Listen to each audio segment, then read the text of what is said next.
po si Catherine Beatriz T. Crisostomo po. Kasama po natin Mama Basong Buraw, Paulo Crisostomo po. We're back. We're back. Okay, anak. So, dalawa na tayo. Walang pangit. Walang pangit dito. Hindi. Hindi pangit. Masipag yung anak ko. But anyway, gusto ko race one. Actually, gusto ko pang dito. Pero, parang gusto ko yung circus crown ni Hado.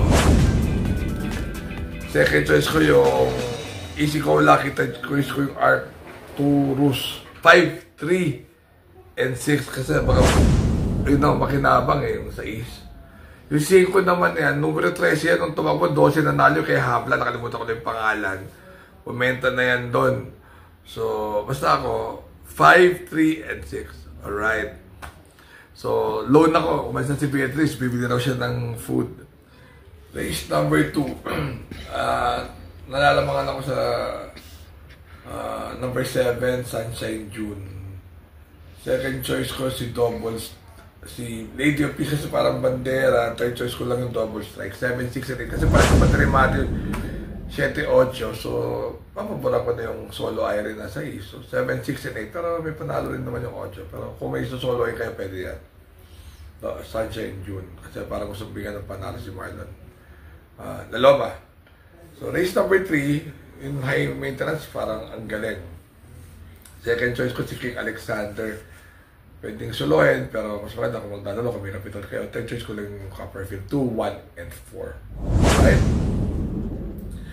Itong race number 4 naman, isa to sa mga palaisipan. Parang, tingin ko nagabyado lang dito, 2 at 4. Pero yung 4, di bandera. So, anybody's race. First choice, Manila Bay. Second choice, Madam Mayhem. At ang third choice ko, Alegna. Ang galing din nung nakaraan. 3, 5, and 1. Okay. So, solo flight. Race number 5. Yung Ivan, solo iron, nasa labas ng numero. Huwag lang ipatalo, umuulan. Tingin ko, mga karao. Second choice ko si Color Blast. Diba? Ang third choice ko yung Street Magic. 8, 6, and 1. Alright. So, race number 6. Magulong karera dito. Pero first choice ko yung Rainy Days, inabot lang yan. So, tingin ko naman, baka ilaban. Second choice ko yung Just Me. Third choice ko si Tugatog. Hindi masyadong consistent yung Tugatog. Pero 2, 8, and 9. Another Ivan Cruz. Horse. Gintong Hari. Tingin ko naman, gusto manalo. Second choice, Not Guilty. At ang third choice ko ay si Freddy's Cutie. 7, 6, and 5. Alright, so very quick vlog. Tomorrow on board si Michael, so remember to be good because God is good all the time. See you guys. See you.